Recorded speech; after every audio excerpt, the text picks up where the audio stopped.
আমি যে আয়াতটুকু আপনাদের সামনে তিলাওয়াত করেছি, সেই আয়াতের শানে নজরুল তাফসীর কিতাবে লিখছেন, মক্কার কিছু অমুসলিম মুশরিক কাফের একদিন আমাদের নবীজি সাল্লাল্লাহু আলাইহি ওয়াসাল্লামের দরবারে এসে বলতেছেন, এই মুসলমানদের নবী, আমরা যদিও আপনার ইত্তেবা করি না, অনুকরণ করি না, আপনাকে মানি না, কিন্তু আমরা আমাদের আল্লাহকে ভালোবাসি। আপনাকে মানি না ঠিক, কাকে ভালোবাসি? আল্লাহকে ভালোবাসি। আচ্ছা, তাদের এই দাবিটা ভুল। আল্লাহ পাক রব্বুল আলামিন সাথে সাথে জিবরাইল আমিনকে পাঠাইলেন, হে জিবরাইল, তুমি আয়াতটা নাযিল করে দাও যেন আমার নবী এই কথা বলে দিই, রসুল ব্যতীত, রসুলের ইত্তেবা অনুসরণ ব্যতীত আল্লাহকে ভালোবাসার দাবি করা সম্পূর্ণ ভুল। কথা বলেন ঠিক কি? কোন মানুষ লা ইলাহা ইল্লাল্লাহ বাক্য মানলো, মুহাম্মদুর রাসূলুল্লাহ মানলো না, অমান্য করলো, সে কি মুসলমান হবে? আল্লাহ তাআলা এই কথা বোঝানোর জন্য আমার তিলাওয়াতকৃত আয়াত নাযিল করেছেন। নবীজি তারা এই বৈঠকে থাকতে থাকতে আপনি আয়াতটা শোনাইয়া দেন। قل إن كنتم تحبون الله فاتبعوني يحببكم الله ويغفر لكم ذنوبكم والله غفور رحيم। আল্লাহ পাক রব্বুল আলামিন জিবরাইলের মাধ্যমে আয়াত নাযিল করে নবীজিকে জানিয়ে দিলেন, নবীজি আয়াত তিলাওয়াত করে মুশরিকদেরকে শুনিয়ে দেন, কুল ইন কুনতুম তুহিব্বুনাল্লাহ, হে নবী আপনি বলুন, তোমরা যদি বলো যে আল্লাহকে তোমরা ভালোবাসো, ফাত্তাবিউনি, আমি রাসূলের ইত্তেবা করো, অনুসরণ করো, ইউহিব্বুকুমুল্লাহ, তখন আল্লাহ তোমাদেরকে ভালোবাসবেন। সুবহানাল্লাহ। তোমরা যখন আমি নবীকে অনুসরণ করবে তখন আল্লাহ তোমাদেরকে ভালোবাসবেন। এক নাম্বার পুরস্কার, তোমাদেরকে আল্লাহ নিজে ভালোবাসবেন। দুই নাম্বার, ওয়ায়াগফির লাকুম যুনুবাকুম, তোমাদের জিন্দেগীর তামাম গুনাহসমূহ আল্লাহ মাফ করে দিবেন। সুবহানাল্লাহ। তাহলে দুইটা পুরস্কার আল্লাহ দিবেন। আল্লাহ পাক রব্বুল আলামিন উক্ত আয়াতের মাধ্যমে এই কথা বুঝাইলেন, আল্লাহর ভালোবাসা প্রত্যেক যুগে যুগে যেই নবীকে আল্লাহ দুনিয়ায় পাঠাইছেন, ওই নবীর উম্মত, ওই নবীকে ইত্তেবা করা ছাড়া, নবীকে মানা ছাড়া আল্লাহ মানার দাবি সম্পূর্ণ ভুল এবং বাতিল। কথা বলেন ঠিক কি ঠিক না? হযরত নূহ আলাইহিস সালাতু ওয়াস সালামকে আল্লাহ বলেছেন, আপনি আপনার উম্মতকে জাতিকে কালিমার দাওয়াত দেন। তিনি কি বলেছেন?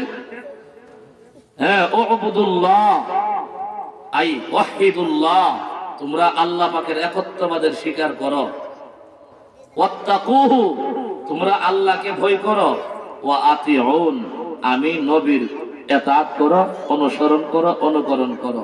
অর্থাৎ প্রত্যেক জমানায় আপন আপন নবীকে না মানিয়া আল্লাহ মানা হবে না। ঠিক তদ্রূপ ভাবে আমাদের নবীকে অমান্য করে আল্লাহকে ভালোবাসার দাবি করলে, আল্লাহর উপরে ঈমান আনার দাবি করলে, এই দাবি সম্পূর্ণ বাতিল, সম্পূর্ণ ভ্রান্ত, সম্পূর্ণ ভুল। কথা বলেন ঠিক কি ঠিক? আমার ভাই দেখেন, এই বাংলাদেশেও আছে গোলাম আহমদ কাদিয়ানীকে যারা নবী মানে, তারা আমাদের নবীকে শেষ নবী মানে না। আমাদের নবী শেষ নবী এটা কোরআনে বলেছেন, রাসূল নিজে হাদিসে বলেছেন। অর্থাৎ আল্লাহ বলেছেন, নবীও বলেছেন, কোরআনও বলেছেন যে আমাদের নবী শেষ নবী। গোলাম আহমদ কাদিয়ানীর অনুসারীরা আমাদের নবী শেষ নবী এই কথা না মানার কারণে তারা কি আদৌ মুসলমান রয়েছে নাকি? তারা নিঃসন্দেহে কাফের হয়ে গেছে। কেন? আমার নবী বলেছেন, আনা খাতামুন নাবিয়্যিন লা নাবিয়্যা বাদি, আমি হইলাম শেষ নবী, আমার পরে আর কোন নতুন নবী নতুন নবুয়ত নিয়ে আসবে না। এই কথা না মানলে, অর্থাৎ এই কথা না মানা মানে আমার নবীর অমান্য করা। আমার নবীর অমান্য করিয়া যতই মুসলমানের দাবি করো, বেঈমান কাফেরের দল, কাদিয়ানির গোষ্ঠী কোনোদিন মুমিন মুসলমান হতে পারে না। কথা বলেন ঠিক কিনা? আমার ভাই, আমরা যে কথাটা জানি, কেউ যদি কোনো দল করে, দলের নেতার কথা যদি মানতে হয়, তাহলে আগে নেতাকে ভালোবাসতে হয়। কথা বলেন ঠিক কিনা? আপনি নেতাকে ঘৃণা করেন, তার কথাই আপনি কখনো আমল করবেন না, তার রোল মানবেন না, নিয়ম নীতি মানবেন না, আদর্শ মানবেন না। আপনি যেই নেতাকে মানেন তার কথা মানতে, যেই নেতাকে আপনি ভালোবাসেন তার কথা মানতেও ভালো লাগবে। কথা বলেন ঠিক কিনা? আপনি আর আমি আমার নবীর ইত্তেবা, অনুসরণ, অনুকরণ, সুন্নত আর আদর্শ যদি আমরা পালন করতে হয়, নবীর আদর্শে যদি আদর্শবান হতে হয়, এর প্রথম নাম্বার শর্ত, এর পূর্ব শর্ত হলো নবীর ভালোবাসা দিলে জায়গা করে দিতে হবে। কথা বুঝাইতে পারলাম না? নবীর কথা যদি আমল করতে হয়, নবীর কথা যদি মানতে হয়, ইত্তেবা করতে হয়, অনুসরণ করতে হয়, নবীর আদর্শে আদর্শবান হতে হয়, আগে নবীকে ভালোবাসা দিতে হবে। নবীকে যদি আমি ভালোবাসি দিল থেকে, তাহলেই নবীর কথা মানতেও ভালো লাগবে, সুন্নত মানতেও ভালো লাগবে, আদর্শ মানতে ভালো লাগবে, নবীর দিন মানতে ভালো লাগবে। কথা বলেন ঠিক কিনা? আপনি একজনকে ভালোই বাসেন না, তার কথাও মানতে পারেন না। এই জন্য আমার নবীর কথা মানতেই হবে। মুসলমান হতে হলে মানার পূর্ব শর্ত হইল নবীর ভালোবাসা দিলে জায়গা করে দিতে হবে। আর লাভ কি হবে? লাভ কি হবে? আমার ভাই, এক গ্রাম্য বেদুইন সাহাবী নবীজি সাল্লাল্লাহু আলাইহি ওয়াসাল্লামের নিকট এসে বলছিলেন, ইয়া রাসূলুল্লাহ, মাতা সাআ, কিয়ামত কোন দিন হবে বলেন। আচ্ছা, কিয়ামত কোন দিন হইব আল্লাহ কি নবীরে জানাইছে? কিছু বিষয় আল্লাহ নিজের কাছে রেখে দিয়েছেন, তার মধ্যে একটি হলো কিয়ামতের ইলম। কিয়ামত কখন হবে এটা কোন নবীরেও, আম্বিয়ে কেরামকেও আমার আল্লাহ জানাইনি। নবীজি সাল্লাল্লাহু আলাইহি সাল্লাম তাকে উল্টো প্রশ্ন করলেন, তুমি যে কিয়ামত কবে হবে জিজ্ঞাসা করলা, কিয়ামতের জন্য তুমি কি প্রস্তুতি নিছো বলো? আমাদের কোনো প্রস্তুতি আছে? কিয়ামতের জন্য তুমি কি প্রস্তুতি নিলা? সাহাবী ছোট্ট একটা উত্তর দিয়েছেন, ইয়া রাসূলুল্লাহ, আমি একজন নালায়েক, আমি কিয়ামতের জন্য কোনো প্রস্তুতি নিতে পারি নাই, তবে আমি একটা কথা জানি, আমি আল্লাহ এবং তার রাসূলকে ভালোবাসি। আমি আল্লাহ এবং তার রাসূলকে, এই কথাটা শুনতে মাত্র নবীজি বললেন, আল মারউ মা মান আহাব্বা, যে যাকে ভালোবাসে তার সাথে তার হাসর হয়ে যাবে। কি বুঝাইলো সাহাবীরে? কি বুঝাইলো? নবীজি বুঝাইছেন, তোমার ভিতরে যেহেতু আমি নবীর ভালোবাসা আছে, তুমি আমার সাথে জান্নাতে থাকবে। সুবহানাল্লাহ। অর্থাৎ এই কথাটা শোনার পরে নবী তাকে যেন জান্নাতের সার্টিফিকেট দিয়ে দিয়েছে। এই জন্য আমরা যদি উলামায়ে কেরামকে ভালোবাসি, আল্লাহ উলামায়ে কেরামের সাথে হাসর করবে। আবু জাহেল মার্কা লোকদেরকে ভালোবাসলে নমরুদ, আবু জাহেল, ফেরাউনের সাথে আমাদের হাসর করবে। নবীজি সাল্লাল্লাহু আলাইহি ওয়াসাল্লামের ভালোবাসার মাপকাঠি, নজির, দৃষ্টান্ত, নমুনা সাহাবায়ে কেরাম। কথা বলেন ঠিক কি ঠিক না? এমনিই তো as-সাহাবাতু খিয়ারুল উম্মাহ, সাহাবায়ে কেরাম উম্মতের শ্রেষ্ঠ জামাত। আপনি আর আমি জানি আমাদের মায়ার নবী সাল্লাল্লাহু আলাইহি ওয়াসাল্লাম জন্মস্থানে আজীবন থাকতে পারেনি। নিজের গোষ্ঠী, নিজের রক্তের মানুষ, নিজের চাচারা বেঈমানি করেছে। কথা বলেন ঠিক কিনা? নিজের আপন মানুষগুলি যদি বেঈমানি করে, তাহলে এই কষ্ট অন্তরে বরদাস্ত হয় না। আপন মানুষরা যখন নবীজির সাথে বেঈমানি করলো, আল্লাহ একটি নির্দিষ্ট সময়ে ইশারা করলেন, নবী এই দেশে আর থাকার দরকার নাই, আপনার জন্য আমি আল্লাহ পাক প্রস্তুত করে রেখেছি একটা রাষ্ট্র, সেটা হলো মদিনাতুল মুনাওয়ারা, যার পূর্ব নাম ইয়াসরিব। আপনি মদিনায় হিজরত করে চলে যান, দেখবেন তারা আপনাকে স্বাগত জানায়া রিসিভ করে নিবে। সুবহানাল্লাহ।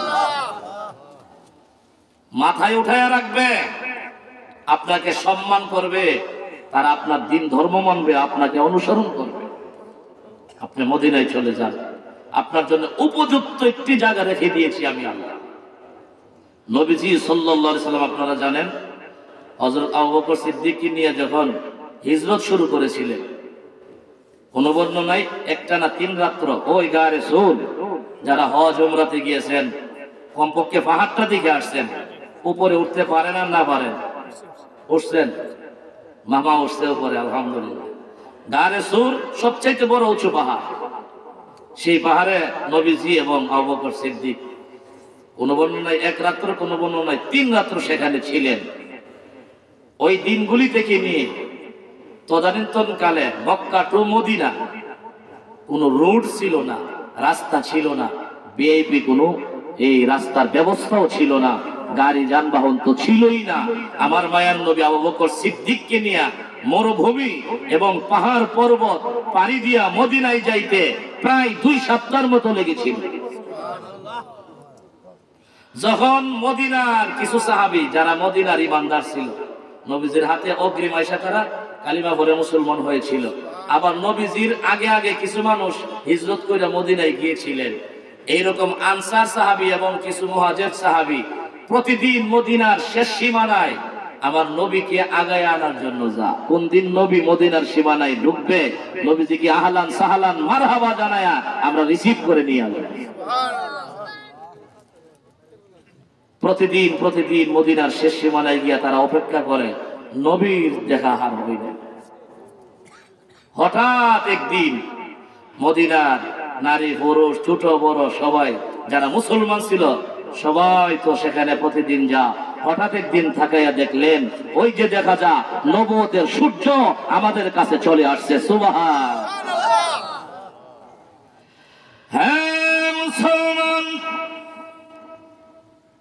যেইমাত্র মদিনার সাহাবায়ে কেরাম মুসলমানেরা আল্লাহর পয়গম্বরের চেহারা যখন দূর থেকে দেখে ফেললেন,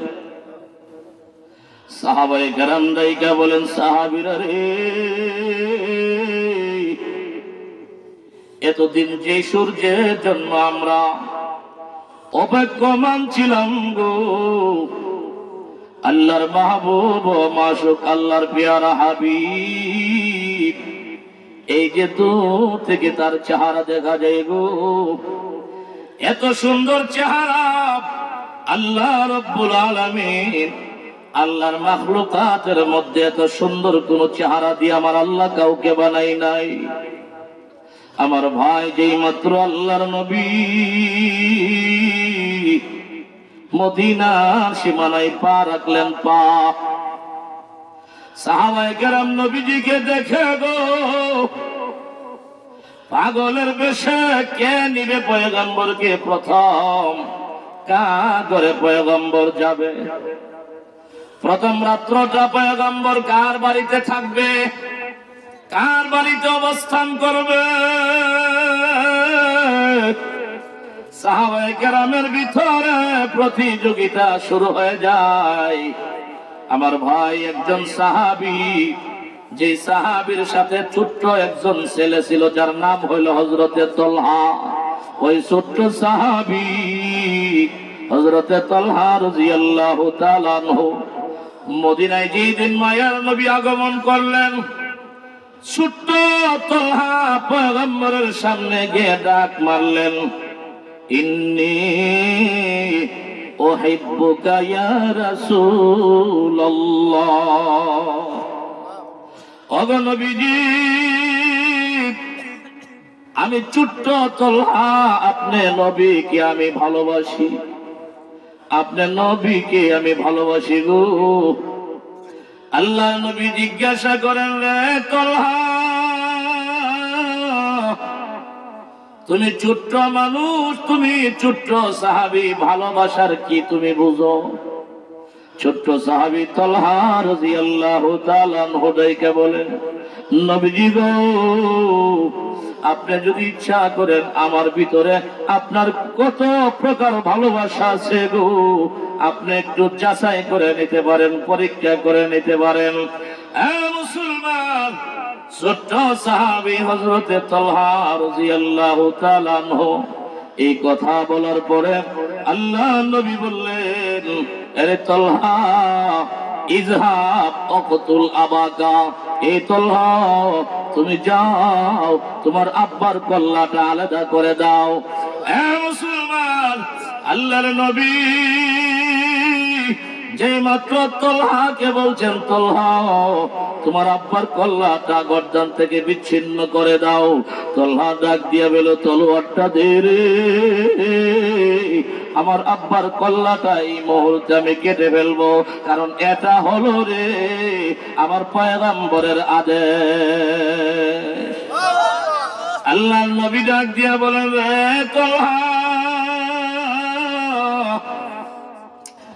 দাঁড়াও, তুমি তোমার আব্বার মাথা কাটতে হবে না রে, আমি পয়গম্বর দুনিয়াতে বাবা সন্তানের সম্পর্ক ছিন্ন করার জন্য আসি নাই গো, আমি তো দুনিয়ায় আসছি ওয়ামা আরসালনাকা ইল্লা রাহমাতাল লিল আলামিন।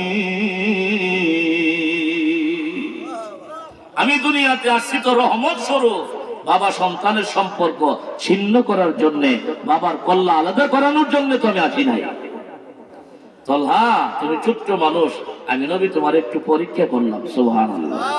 আমি দেখে নিলাম, বুঝে নিলাম তোমার ভিতরে তোমার আব্বার চাইতেও, জন্মদাতা বাবার চাইতে নবীর ভালোবাসা অনেক বেশি। ছোট্ট ছোট্ট নবীজি সাল্লাল্লাহু আলাইহি ওয়াসাল্লাম, আপনারা জানেন বিশাল ইতিহাস আছে। নবীজি মদিনায় আগমন করে কিছুদিন হযরত আবু আইয়ুব আনসারী রাদিয়াল্লাহু আনহুর ঘরে বসবাস করেছেন, অবস্থান করেছিলেন। সাহাবায়ে কেরাম সবাই দৈনিক এসে নবীজির সাথে মোলাকাত করেন, সাক্ষাৎ করেন। ওই ছোট্ট তলহাও দৈনিক আব্বার হাত ধরে নবীজির সাথে সাক্ষাৎ করেন, প্রতিদিন প্রতিদিন প্রতিদিন। হঠাৎ একদিন, 2 দিন, 3 দিন তলহা আসেন। নবীজি সাল্লাল্লাহু আলাইহি ওয়াসাল্লাম জিজ্ঞাসা করলেন, সাহাবীরা তোমাদের সাথে যে আমার তলহা আসতো, তলহা কোথায়? তলহাকে আমি 3 দিন যাবত দেখি না। তলহার আব্বা উপস্থিত ছিল, বলতেছেন, ইয়া রাসূলুল্লাহ, আপনার আশেক তলহা অসুস্থ হয়ে বাড়িতে বিছানায় পড়ে আছে। নবীজি সাল্লাল্লাহু আলাইহি সাল্লাম বললেন, সাহাবী তুমি আমাকে 3 দিন পরে বলতেছো আমার তলহা অসুস্থ? তুমি জানো শুধু তলহা আমাকে ভালোবাসে এমন না, আমি নবীও তলহারে ভালোবাসি। সে তো সর্বপ্রথম মদিনার সীমানায় এই দাবি করছে, ইন্নী উহিব্বুকা ইয়া রাসূলুল্লাহ, নবী আপনাকে আমি ভালোবাসি। তো আমি নবীও তো তাকে ভালোবাসি। আসো এই মুহূর্তে আসো, আমার তলহাকে দেখার জন্য যাব। আমি ইয়াদতে মারিজ, আমি সেবা শুশ্রূষার জন্য যাব, আমি রোগী দেখার জন্য যাব। আমার ভাই নবীজি সাল্লাল্লাহু আলাইহি ওয়াসাল্লাম নিজে সাহাবীদেরকে নিয়ে রওনা হয়ে গেলেন। হযরত তলহা রাদিয়াল্লাহু তাআলা আনহুর বাড়িতে গিয়ে নবীজি উপস্থিত। তলহার অবস্থা দেখে নবীজি মন দুর্বল হয়ে গেল, হায়রে আমার আশেক তলহা আর বেশি দিন বাঁচবে না, তলহার বেশি দিন বাঁচবে না, অবস্থা ভালো না। আমার ভাই নবীজি সাল্লাল্লাহু আলাইহি ওয়াসাল্লাম তাকে দেখে দোয়া করলেন, দোয়া, আসআলুল্লাহাল আযীম রব্বাল আরশিল আযীম আইয়াশফিয়া। বলেন, আসআলুল্লাহাল আযীম রব্বাল আরশিল আযীম আইয়াশফিয়া। কোন মানুষ রোগী দেখতে গিয়ে যদি এই দোয়াটি রোগীর সামনে দাঁড়ায়া 7 বার পড়ে, সকালে যদি পড়ে, তাহলে সকাল থেকে সন্ধ্যা পর্যন্ত যিনি পাঠ করছে দোয়া, তার জন্য 70,000 ফেরেশতা মাগফিরাতের দোয়া করতে থাকবে। আর সন্ধ্যায় যদি আপনি এই দোয়া 7 বার পড়েন রোগীর সামনে দাঁড়ায়া, সকাল পর্যন্ত 70,000 ফেরেশতা আপনার মাগফিরাতের জন্য আল্লাহর কাছে দোয়া করতে থাকবে। সহিহ হাদিস। এই জন্য উলামায়ে কেরাম আছেন, ইমাম সাহেবদের কাছ থেকে যারা দোয়াটা পারেন না শিখে নেবেন, অত্যন্ত মর্যাদাপূর্ণ এক দোয়া। আচ্ছা, ফেরেশতারা নিষ্পাপ কিনা বলেন? প্রত্যেকজন ফেরেশতা নিষ্পাপ। নিষ্পাপ 70,000 ফেরেশতা যদি সারাদিন বলে, আল্লাহ আপনি আব্দুল্লাহরে মাফ করে দেন, আব্দুল্লাহরে মাফ করে দেন, আব্দুল্লাহরে মাফ করে দেন, আব্দুল্লাহরে মাফ করে দেন, 70,000 ফেরেশতা যদি একসাথে জপে সারাদিন, আল্লাহ মাফ না করে যাইব কোন? সুবহানাল্লাহ। এই জন্য আমার ভাই দোয়াটা তো ছোট্ট, কিন্তু লাভটা অনেক বেশি। আসআলুল্লাহাল আযীম রব্বাল আরশিল আযীম আইয়াশফিয়া, দোয়াটা 7 বার বইরা লা বাসা তুহুরুন ইনশাআল্লাহ। এতটুকু দোয়া করে দিবেন, আল্লাহ পাক আপনার আমলনামায় সেই পরিমাণ সওয়াব দিয়ে দিবে। আর যদি ওই লোকের মৃত্যু না থাকে, তাহলে যে কোনো রোগ এই দোয়া পড়লে ভালো হয়ে যাবে। ওষুধ কত খাওয়াইবেন?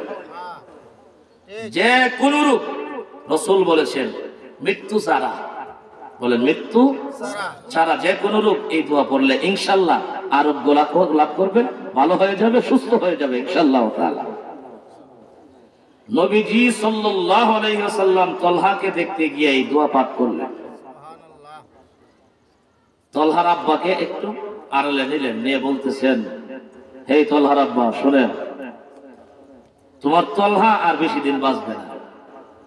তবে গুরুত্বপূর্ণ কথা হইল, তলহা যখনই ইন্তেকাল করে আমি নবীজিকে সংবাদ দিবার সাথে সাথে আমি নবীজি আয়েশা তাকে গোসল করাবো, কাফন পরাবো, জানাজা দিয়া আমি নবী তারে দাফন করব। কি বুঝলে মুসলমান? আল্লাহ নবী সাল্লাল্লাহু আলাইহি ওয়াসাল্লাম তলহার আব্বাকে বলে দিলেন, এরে তলহার আব্বা, তলহার বেশি দিন দুনিয়ার জমিনে বাঁচবে না। তলহার ইন্তেকালের পরে আমি পয়গম্বরকে সাথে সাথে সংবাদ জানাইয়া দিবা, আমি নবী আসিয়া তাকে গোসল করাবো, আমি নবীর হাত মোবারক দিয়া তাকে কাফন পরাইয়া তাকে আমি জানাজা দিয়া আমি নবীর হাতে দাফন করে দিব। আমার ভাইরা, আল্লাহ নবী তলহার আব্বার কানে কানে কথা বলে তলহার আব্বার কাছ থেকে বিদায় নিয়া নবীজি সাল্লাল্লাহু আলাইহি ওয়াসাল্লাম যখন ঘর থেকে বাহির হইয়া বাড়ির দিকে রওনা দিলেন, ছোট্ট তলহা তার আব্বাকে ডাইকে বলেন, আব্বাজি, আমার মায়ার নবী আপনার কানে কানে কি বলেছেন আপনি আমাকে একটু বলতে হবে দয়া করে। আরে মুসলমান, বাবা ডাইকে বলেন, রে তলহা, আমার মায়ার নবী বলেছেন তুমি নাকি আর বেশি সময় বাঁচবে না, আর তোমার ইন্তেকালের পরে মায়ার নবীজি সাল্লাল্লাহু আলাইহি ওয়াসাল্লামকে সংবাদ দেওয়ার জন্য তলহা তুমি জানো নি রে, আমার মায়ার নবী আসিয়া তোমারে গোসল করাবে, আমার মায়ার নবী নিজের হাতে তোমাকে কাফন পরাইয়া দিবে। তলহা, তুমি তো আমার মায়ার নবীরে এত ভালোবাসা দিছো রে, তুমি শুধু আমার মায়ার নবীরে ভালোবাসো না গো, আমার নবীজিও তোমারে বড় ভালোবাসে। আমার মায়ার নবী বলেছেন নবী নিজে তোমাকে কাফন পরাইয়া কবরস্থ করবে, দাফন করবে। মুসলমান, যেই মাত্র হযরতে তলহা রাদিয়াল্লাহু তাআলা এই কথা শুনলেন, নবীজিকে সংবাদ দেওয়ার জন্য বলেছেন, তলহা ডাইকা বলেন, আব্বাজি গো, আমার জীবনের শেষ একটা ওসিয়ত আপনি শুনবেন নি। এর মুসলমান, শেষ ওসিয়তটা হলো, তলহা বলতেছেন, ওগো আমার আব্বাজি, আপনাকে সাবধান করে দেই, আমি মারা যাওয়ার পর আমার নবীজিকে সংবাদ দিয়েন না, আমার মায়ের নবীরে আমার মৃত্যুর খবর দিয়েন না। বাবা ডাক দিয়ে বলে, এরে তলহা, নবীর জানাজা পাওয়ার জন্য মানুষ বেকুল হয়ে থাকে, নবীর জানাজা পাওয়ার জন্য মানুষ পাগল পাড়া। তলহা, তুমি আমার নবীজিকে তোমার মৃত্যুর সংবাদ দিতে তুমি নিষেধ করো, ব্যাপারটা কি, কারণটা কি, রহস্যটা কি রে তলহা? হযরতে তলহা রাদিয়াল্লাহু তাআলা আনহু ডাইকা বলেন, আব্বাজি, তাহলে একটু কান পেতে শুনুন গো, আমি আমার নবীজিকে আমার মৃত্যুর সংবাদ দিতে কেন নিষেধ করেছি। হ্যাঁ আমার আব্বাজান, আমি তো দিনেও মারা যাইতে পারি, আবার রাত্রেও মারা যাইতে পারি, কথা বলেন ঠিক কি ঠিক না? যখন আমার মায়ের নবী আমার মৃত্যুর সংবাদ শুনবে গো, আমার মায়ের নবী দৌড়াইয়া আমার জানাজার জন্য যখন আসতে চাইবে, আমার নবীজির বাড়ি থেকে আমাদের বাড়ি আসতে রাস্তার ভিতরে একটা ইহুদিদের মহল্লা আছে, ইহুদিদের মহল্লা। ইহুদিরা হইল আমার নবীর দুশমন, কথা বলেন ঠিক কিনা? আরে মুসলমান, ইসরায়েল শুধু মাজলুম ফিলিস্তিনের দুশমন না, আমার আল্লাহ কোরআনে বলেন হে ইসরায়েল তামাম বিশ্বের মুসলমান জাতের দুশমন, কথা বলেন ঠিক কিনা? তলহা দাইকে বলেন আব্বাজি আমার নবী যখন আমার মৃত্যুর সংবাদ পাইয়া দৌড়াইয়া আসতে থাকবে গো, পথের মধ্যে কোন ইহুদি যদি আমার নবীর আক্রমণ করে গো, আমি তলহা কবরে গিয়া শান্তিতে থাকতে পারবো না। আমার নবীরে যদি ইহুদি মারে গো, আমার নবীকে যদি রাস্তায় ইহুদিরা আক্রমণ করে, আর আমি এই কথা শুননা কবরে আমি শান্তি পাবো না। হাশরের ময়দান যখন কায়েম হয়ে যাবে, আল্লাহ রাব্বুল আলামিন হাশরের মাঠে যদি আমি তলহারে ডাইকা বলে, তলহারে তোমার কারণে তোমার জানাজায় যাওয়ার জন্য আমার মায়ার নবী ইহুদিদের মার খাইছে গো, তাহলে আমি আমার আল্লাহর সামনে চেহারা দেখাতে লজ্জা লাগবো। সুবহানাল্লাহ। এই জন্য আমার মায়ার নবীরে সংবাদ দিবেন না, আপনি আমারে গোসল করাইয়া, আপনি আমাকে কাফন পরাইয়া জানাজা দিয়ে আমারে দাফন করে দিবেন। আমার নবী যেন না শুনে গো, আমার নবী যেন না আসে গো। আমার নবীরে যদি রাস্তায় মারে গো, আমি কবরে গিয়া শান্তিতে ঘুমাইতে পারবো না। এ মুসলমান, কেমন আশিকের রাসূল হলে কবরে গিয়েও শান্তি পাবো না বলতেছে। সুবহানাল্লাহ। হঠাৎ নবীজির কানে আওয়াজ পৌঁছে গেল, তলহার ইন্তেকাল হয়ে গেছে, তলহার ইন্তেকাল। আমার ভাই দিক দিয়া তলহার ইন্তেকাল হওয়ার সাথে সাথে তলহার আব্বা গোসল করাইয়া কাফন পরাইয়া জানাজা দিয়া দাফন করে ফেলছে। আমার নবী শোনার পর আর একটা মুহূর্ত দেরি করলেন না, সাহাবায়ে কেরামকে সঙ্গে নিয়ে, সাহাবীরা রে তোমরা কি জানো নি আজকে যে আশিকে রাসূলের মরণ হয়েছে রে, আমার তলহার মরণ হয়েছে। তলহা শুধু আমাকে ভালোবাসতো না গো, বরং আমি নবীও আমার তলহারে ভালোবাসতাম।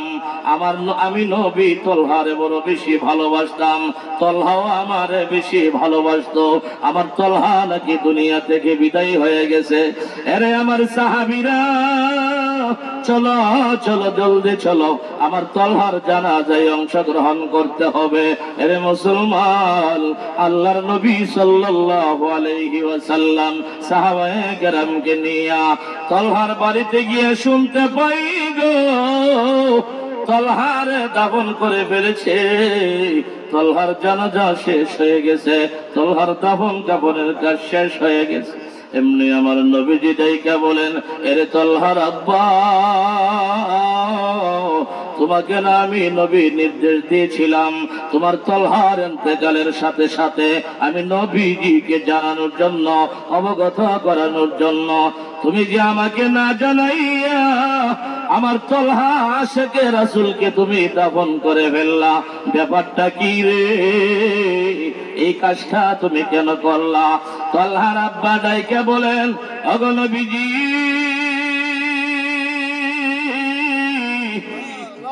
আপনি যখন আমার বাড়ি থেকে বাহির হয়ে গিয়েছিলেন, আমার তলহা আমারে ডাইকা বলেন আব্বাজি আমার নবী আমার আপনার কানে কানে কি বলেছেন?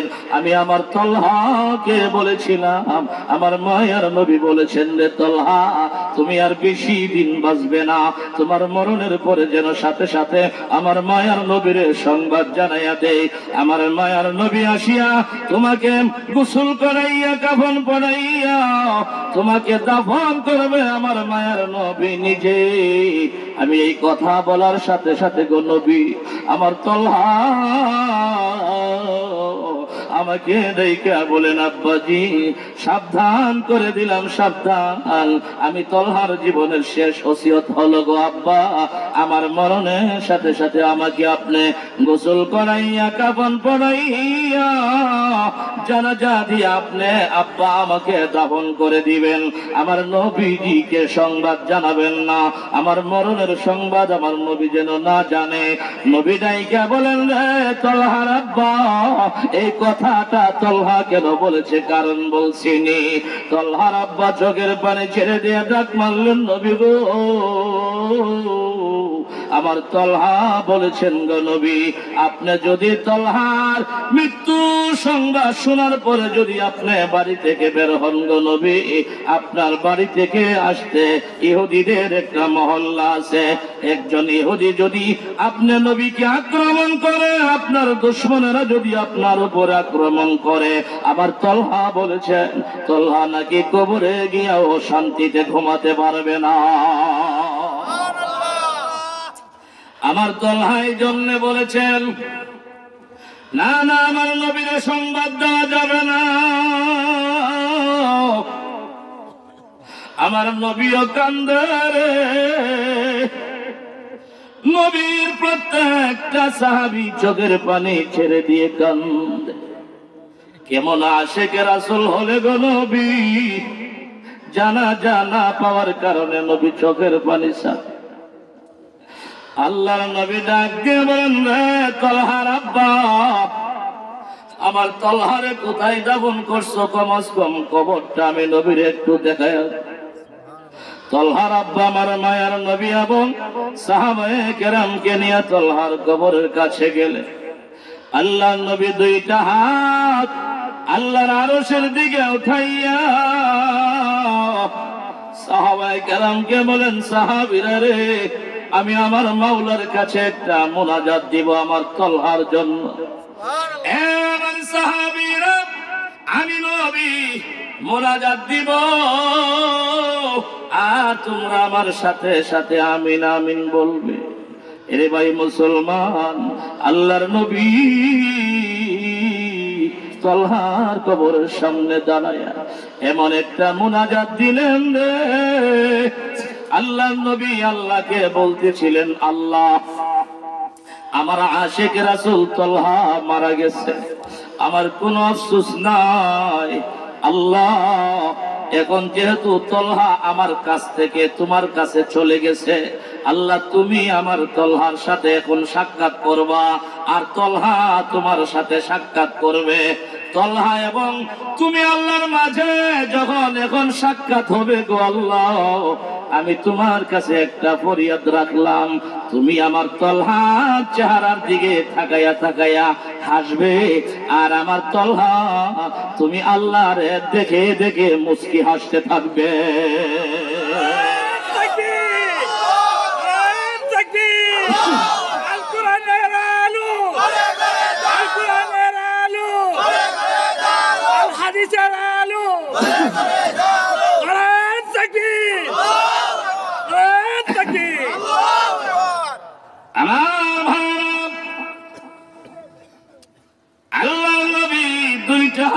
আমার আল্লাহর আরশের বরাবর উঠাইয়া নবীজি আশিক রাসূল তলহার জন্য দোয়া করে ওয়া হুয়া ইয়াদহাকু ইলাইকা ওয়া তাদহাকু ইলাইহি। ওগো আমার মাওলা আমার তলহা আর তোমার মাঝে যখন সাক্ষাৎ হবে গো আমি নবী চাই তুমিও আমার তলহারে দেখে মুস্কি মুস্কি হাসতে থাকবে আর আমার তলহা তোমারে দেখে দেখে মুস্কি মুস্কি হাসতে থাকবে। আমার ভাই, নবীজি যেই দোয়া করলেন আল্লাহর কাছে, আমার তলহা আপনারে দেখে হাসবে, আপনিও আমার তলহারে দেখে হাসবেন, দুজনের হাসি মুখে সাক্ষাৎ হয়ে যাবে। ও আমার ভাই, এইরকম সাক্ষাৎ পৃথিবীর কয়জনে পেতে পারে? এটা তো একমাত্র বরকত হইল আশিকে রাসূলের। কথা বলেন ঠিক কি ঠিক না? হুব্বে রাসূল, পয়গম্বরের ভালোবাসার কারণে এই তলহা পয়গম্বরের জবান থেকে এমন একটা দোয়া লাভ করছে। কথা বলেন ঠিক কি ঠিক? আমার ভাই, আমরাও নবীর দোয়া থেকে বঞ্চিত হব না। এই যে নবীজি বলেছেন, আল মারউ মা মান আহাব্বা। তুমি বাংলাদেশের জমিনে থাকো, তুমি যদি আমি মদিনাওয়ালা নবীরে ভালোবাসো, তুমি আমার সাথে হাসরে জান্নাতে থাকবে। তুমি থাকো না জয়দুরকান্তি, অসুবিধা নাই, কিন্তু তুমি আমি নবীর আদর্শের উপরে চললে, সুন্নাহর উপরে চললে, আমাকে ভালোবাসলে, আমি নবী তোমার এই ভালোবাসার মূল্য দিব, সুপারিশ করে আমার সাথে জান্নাতে নিয়ে যাবে। নবীর সুপারিশ ছাড়া কি জান্নাতে যাওয়া যায়? এই জন্য আমার ভাই, নবীর ইত্তেবা, ভালোবাসা, সুন্নত, আদর্শ মানার পূর্ব শর্ত হলো নবীজির ভালোবাসা। কথা বলেন ঠিক কি? আপনারা জানেন উহুদের যুদ্ধ সংগঠিত হয়েছে 3য় হিজরিতে। বলেন কত হিজরি? নবীজির হিজরতের 2 বছর পর 3য় হিজরিতে উহুদের যুদ্ধ সংগঠিত হয়েছে। উহুদের যুদ্ধের 3টা হালত ছিল। প্রাথমিক পর্যায়ে উহুদের যুদ্ধে মুসলমানদের বিজয়ী ছিল। বেঈমান কাফেররা উহুদের যেই পাহাড়টা আছে আপনারা দেখেছেন, উহুদের পাহাড়ের উপরে চলে গেছে তারা পলায়ন করে। কিন্তু এই বেঈমান মুশরিকেরা গোটা পাহাড়টা ঘুরে মুসলমানদের উপরে অতর্কিত একটা হামলা করেছিল।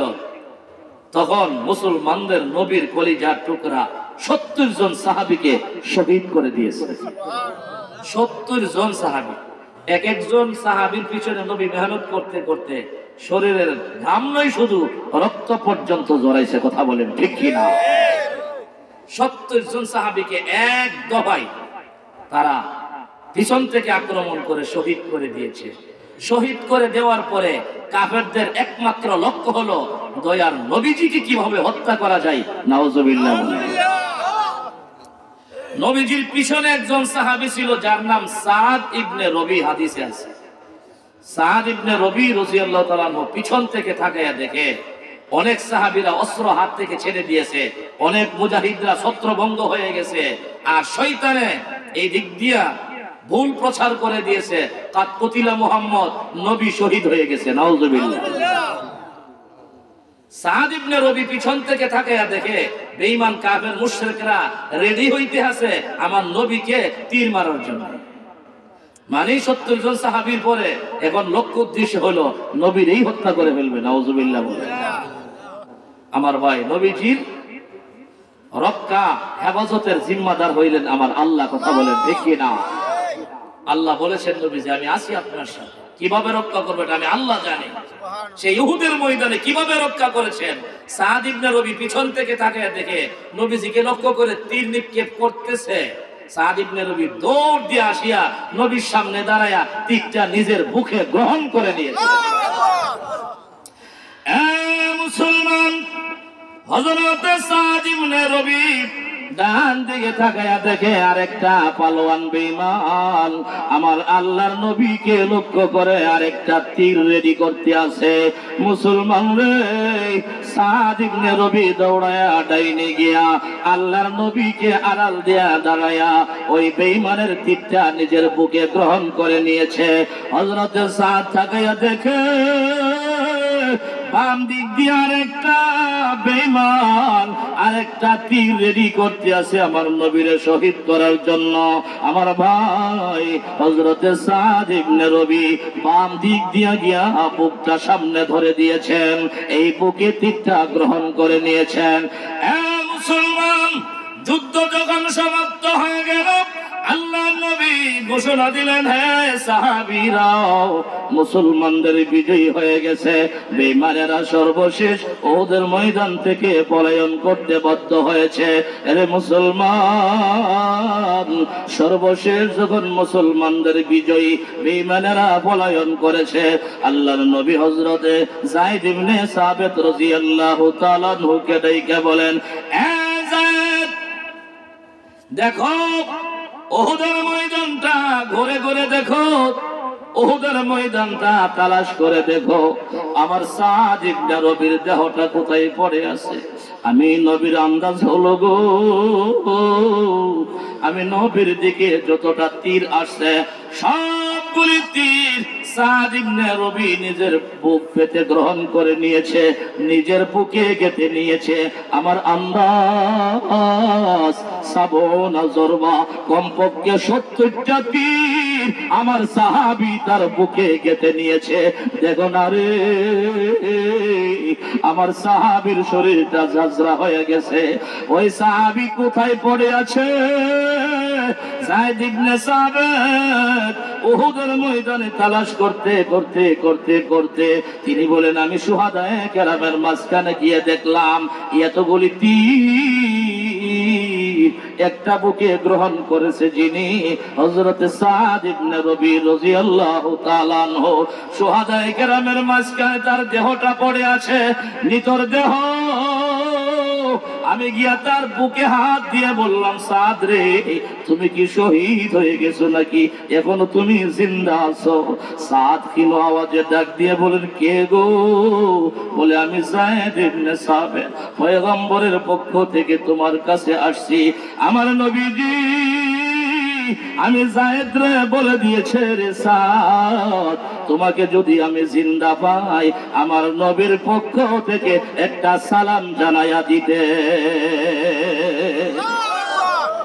নবীজি তোমার সালাম জানাইছে। সুবহানাল্লাহ। কি বলেন? নবীর সালাম যে ভাই এক দৌড়ে জান্নাতে যাই। কথা বলেন ঠিক কিনা? আল্লাহ কখনো কখনো মানুষের সালাম জানাইছে। সুবহানাল্লাহ। আবু বকর সিদ্দিক, আম্মা জানা আয়েশা, হযরত খাদিজা, এরা আল্লাহ স্বয়ং নিজে সালাম জানাইছে। সুবহানাল্লাহ। নবী সালাম জানাইছেন সাদ রে। সাদ, যায়েদ ইবনে সাবিত, যদি আমার সাদ রে জীবিত পাও কানে কানে হইলেও কয়ে দিও যে আমি নবী একটা সালাম দিছি। সুবহানাল্লাহ। আর আমার সাদ যদি কথা বলতে পারে তাকে জিজ্ঞাসা করবা, কাইফা হালু, এখন তোমার কেমন লাগতেছে? 70টা তীরের আঘাতের পরে এই 70টা তীরের আঘাত কেমন কষ্ট হচ্ছে নবীজি একটু জানতে চাইতেছে। সুবহানাল্লাহ। আহা, আমরা মুসলমান, তারও মুসলমান। হযরত সাদ ইবনে রবি যায়েদ ইবনে সাবিতকে বললেন, তুমি আমার নবীরে গিয়া জানাইয়া দিও, দুই কারণে আমার কোনো কষ্ট হচ্ছে না। সুবহানাল্লাহ। 70টা তীরের আঘাত গ্রহণ কইরা তিনি বলতেছেন, নবীজিকে জানাইয়া দিও আমি সাদের কোনো কষ্টই হচ্ছে না। সুবহানাল্লাহ। দুই কারণে আমার কোনো কষ্ট নাই। এক নাম্বার কারণ, বেঈমান কাফেরেরা এই তীরগুলি আমারে দেই নাই, আমি তো আমার নবীর বদলা তীরগুলি গ্রহণ করেছি। আমার নবীর আড়াল দেওয়ার জন্য, নবীকে রক্ষা করার জন্য তীরগুলি গ্রহণ করেছি। আমি আশিকে রাসূলের প্রমাণ দেওয়ার জন্য আমি তীরগুলি গ্রহণ করেছি গো। যেহেতু 70টা তীর আমি নবীর বদলা গ্রহণ করেছি, এই কারণে আমার মনে কোনো কষ্ট নাই গো, আমার দিলে কোনো কষ্ট নাই। দুই নাম্বার কারণ হলো, এর যায়েদ, তুমি কি জানোনি আমি এই উহুদের ময়দানে শুয়া শুয়া ইন্নী আজিদু রিহাল জান্নাহ। আল্লাহু আকবার, আল্লাহু আকবার। এ যায়েদ, তুমি কি জানো ইন্নী আজিদু রিহাল জান্নাহ, আমি উহুদের ময়দানে আহত অবস্থায় শুয়া শুয়া আমার আল্লাহর তৈরি জান্নাতের সুঘ্রাণ পাইতে আছি। যেই মানুষটা জান্নাতের সুঘ্রাণ দুনিয়ার জমিনে পায় গো, এই মানুষটার মরণের কষ্ট অনুভব হতে পারে না। আমার ভাইরা, এই জন্য যারা আশিকে রাসূল হয়ে যায় দুনিয়াতে কোনো কষ্টকে কষ্ট মনে করে না, আখিরাতে তো আমার নবী তাকে কষ্ট হইতে দিবে না। কারণ আমার মায়ার নবী বলেন, জগতের মানুষ আমার উম্মতেরা প্রত্যেকজন নবীকে আমার আল্লাহ একটা মুস্তাজাব নিঃসন্দেহে কবুল একটা দোয়ার মালিক বানাইছেন। মুস্তাজাব দোয়ার মালিক আদম নবী থেকে ঈসা নবী পর্যন্ত দুনিয়ার জমিনে প্রত্যেকেই আপন আপন মুস্তাজাব দোয়াটা করে ফেলেছে। একমাত্র আমি আখেরি জামানার নবী আমার নিশ্চিত কবুল দোয়াটা আখিরাতের জন্য জমা রেখে দিয়েছি। মুস্তাজাব দোয়া মানে কি? যেই দোয়া নিশ্চিত আল্লাহর কাছে কবুল কবুল হবে, এটা আল্লাহ দান করছেন। সাধারণ কথা না। নবীজি বলেন, আমি দুনিয়াতে যতই কষ্ট করি, আমার উম্মত যতই কষ্ট করুক, এই নিঃসন্দেহে কবুল দোয়া আমি দুনিয়াতে করব না। সুবহানাল্লাহ। বলেন, নবী কি এটা নিজের জন্য রাখছে? আরে আমরার জন্য রাখছে। নবীজি বলেন, আমার কোন গুনাহগার উম্মত, হুজুর আসছে নাকি? আমার কোন গুনাহগার উম্মত, আমার কোন গুনাহগার উম্মত কোন ঘাটিতে গিয়া আটকা পড়ে যা, আমি আমার গুনাহগার উম্মতকে সেই আটকা পথ থেকে ছুটানোর জন্য, মুক্তি করার জন্য, তখন আখিরাতে আমি গুনাহগার উম্মতের জন্য দোয়াটা রিজার্ভ রেখে দিয়েছি। একমাত্র নবী দোয়া রাখছে। আপনারা জানেন, নূহ পয়গম্বর দোয়া রাখতে রাখতে 900 বছর পর্যন্ত রাখছে আটকাইয়া, সর্বশেষ আর রাখতে পারেনি। কথা বলেন ঠিক না? ওয়াকালা নূহ রব্বি লা তাযার আলাল আরদি মিনাল কাফিরিনা দাইয়ারা, সর্বশেষ বদদুয়া দিয়া এই মুস্তাজাব দোয়া শেষ করে দিয়েছে। আল্লাহ, যারা আমার উপরে আর ঈমান আনবে না, আপনাদের বিশ্বাস করবে না, তাদের বেঈমানদের একটা ঘর বাড়িও রাখেন না। এটাই ছিল মুস্তাজাব দোয়া। আমার ভাই, কিন্তু আমার নবী কষ্ট কিন্তু কম পাইছে না। কথা বলেন ঠিক কিনা? আম্মা জান আয়েশা রাদিয়াল্লাহু তাআলা আনহা একদিন বলতেছিলেন নবীজির কষ্টের ব্যাপারে, যে হে আমার নবী, আপনি উহুদের ময়দানে যে কষ্ট পাইছেন, এটা তো আমি দেখছি শুনছি, এর চাইতে বেশি কষ্ট কি আপনি কোনোদিন পাইছেননি? নবীজি বলেন, আয়েশা কি বলো, উহুদের দিন থেকেও বেশি কষ্ট আমি নবী একটা দিন পাইছি। আচ্ছা, আপনারা বলেন, উহুদের দিন কি কষ্ট নবী পাইলেন যে নবীজি সাল্লাল্লাহু আলাইহি ওয়াসাল্লামের দাঁত পর্যন্ত ভেঙে ফেলছে? কথা বলে ঠিক কি? চেহারা রক্তে রঞ্জিত করে ফেলেছে। নবীজি বলছিলেন, আল্লাহ, এমন সে কোন জাতি তাদের নবীর চেহারা রক্তে রঞ্জিত করে দেবে? তবে বদদুয়া দিছে না। আল্লাহ তারা বুঝে নাই। আল্লাহুম্মা হাদিহুম ফাইন্নাহুম লা ইয়াকিলুন, আল্লাহ তাদেরকে হেদায়েত দেন, তারা বুঝছে না। নবীজি সাল্লাল্লাহু আলাইহি ওয়াসাল্লাম বলেন, আয়েশা, আমার কষ্টের ব্যাপারে তুমি জিজ্ঞাসা করছো, উহুদের দিন চাইতে বেশি কষ্ট আমি পাইছি কিনা? পাইছি একদিন। সেই দিনটা হলো আমার তায়েফের দাওয়াত ও তাবলীগের দিন। সুবহানাল্লাহ। আমি যখন দেখলাম আমার বংশের রক্তের গোষ্ঠীর লোকেরা আমার দাওয়াত আর গ্রহণ করতেছে, এতদিন আমাকে গাইড দিত আমার খাদিজা।